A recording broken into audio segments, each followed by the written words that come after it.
et sœurs en Christ, loué soit Jésus-Christ.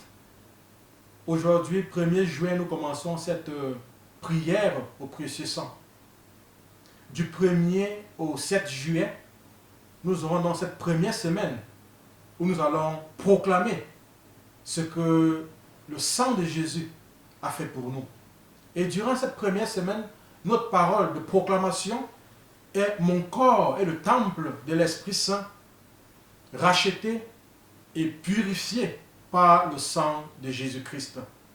Dans 1 Corinthiens, chapitre 6, verset 19, nous lisons « Ne savez-vous pas que votre corps est le temple du Saint-Esprit qui est en vous, que vous avez reçu de Dieu, et que vous ne vous appartenez point à vous-même. » Dans ce passage, Saint Paul nous rappelle que notre corps est le temple de l'Esprit Saint et que nous ne nous appartenons pas à nous-mêmes.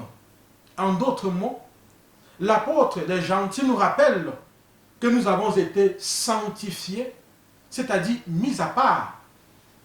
Mais par qui est faite cette sanctification? Cette sanctification est faite par le Saint-Esprit.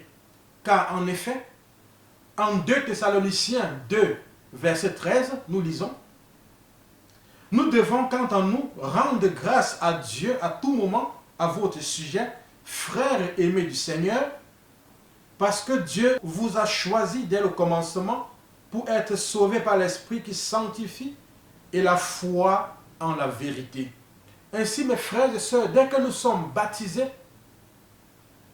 nous sommes saints au regard de Dieu. En effet, la justice du Christ nous est imputée par le Saint-Esprit. Quand nous sommes croyants, quand nous devenons croyants, le Saint-Esprit nous impute cette sainteté-là, cette sanctification. Quel que soit son niveau spirituel, l'homme qui croit en Dieu est saint. Et plusieurs passages de la parole de Dieu l'attestent. En voici quelques passages. 1 Corinthiens 1, verset 2. L'Église de Dieu qui est à Corinthe, à ceux qui ont été sanctifiés en Jésus-Christ, appelés à être saints, et à tous ceux qui invoquent en quelque lieu, que ce soit le nom de notre Seigneur Jésus-Christ, le Seigneur et le nôtre. Oui, dans ce passage, Saint Paul qualifie les croyants de Corinthe de saints. Ensuite, nous avons Éphésiens 1, 1.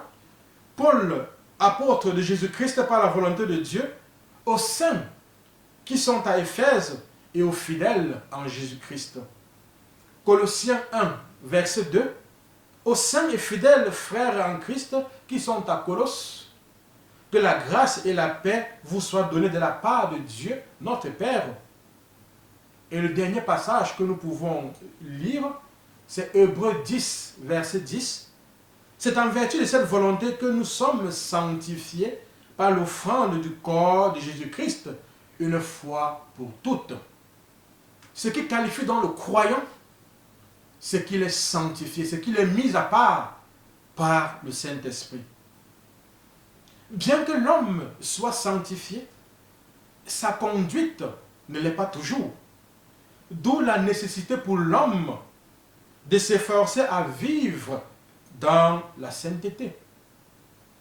Quand nous décidons de prendre la parole de Dieu au sérieux, le Saint-Esprit nous y aide, car sa mission, c'est de nous annoncer tout ce qui concerne Jésus-Christ et de nous permettre de le voir. Hébreux 10, 12 nous rappelle de rechercher la paix avec tous et la sanctification sans laquelle personne ne verra le Seigneur. Oui, frères et sœurs, notre corps est le temple de l'Esprit Saint. Honorons ce corps en faisant mourir ses actions et laissons-nous conduire par le Saint-Esprit. Si vous vivez selon la chair, vous mourrez. Mais si par l'Esprit vous faites mourir les actions du corps, vous vivrez. Car tous ceux qui sont conduits par l'Esprit de Dieu sont fils de Dieu. Mes frères et sœurs, en ce 1er juin, proclamons ce que le sang de Jésus a fait pour nous. Père, au nom de Jésus, par la puissance de l'Esprit Saint et l'intercession de la Vierge Marie, je proclame que mon corps est le temple de l'Esprit Saint. Je proclame que ce corps a été racheté, purifié par le sang de Jésus. Je proclame que par le sang de Jésus, mon corps est à l'abri de tout virus, de tout microbe, de toute maladie, de toute flèche enflammée de l'ennemi. Je me couvre de ce sang et proclame ma guérison, ma libération et ma délivrance. Je me recouvre de ce sang et proclame ma guérison, ma libération et ma délivrance. Je me recouvre de ce sang et proclame ma guérison, ma libération et ma délivrance. Amen.